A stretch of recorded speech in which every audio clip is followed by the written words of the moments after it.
आपके घर में जो फ्रीजर लगा हुआ है उसके अंदर दर्जा हरारत -17 डिग्री सेल्सियस होता है। ये वो दर्जा हरारत है जिसमें गोश्त और सब्जियों से बैक्टीरिया मर जाता है और इन अशिया को तवील मुद्दत के लिए महफूज रखा जा सकता है। जरा सोचिए, इस फ्रीजर में अगर जिंदगी गुजारनी पड़े तो कैसा होगा। आर्कटिक सर्कल के जिस हिस्से में हम हैं, यहाँ दर्जा हरारत -17 नहीं बल्कि -65 डिग्री सेल्सियस है। जी हाँ, ये आपके फ्रीजर से तकरीबन 4 गुने ज्यादा ठंडा है।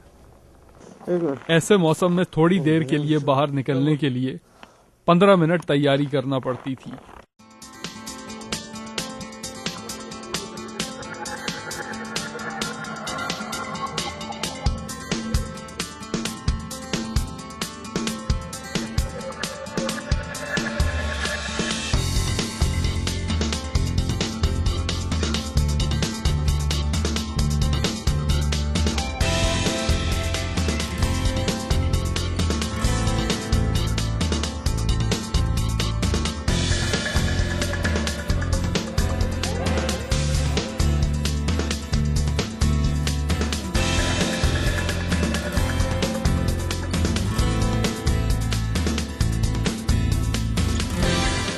और ये तमाम तैयारी के बाद सिर्फ 10 से 15 मिनट बाहर रह सकते थे।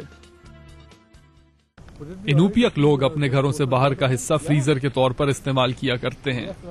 आर्कटिक की इस छोटी सी आबादी में आपको अक्सर शिकार किए हुए जानवर बाहर फ्रोजन हालत में लटके नजर आएंगे। आर्कटिक के मौसम में अगर आप उबला हुआ पानी हवा में उछालें तो क्या होता है? उबलता हुआ पानी ठंडी हवा से टकराकर जमीन पर गिरने से पहले ही फ्यूम्स में तब्दील हो जाता है।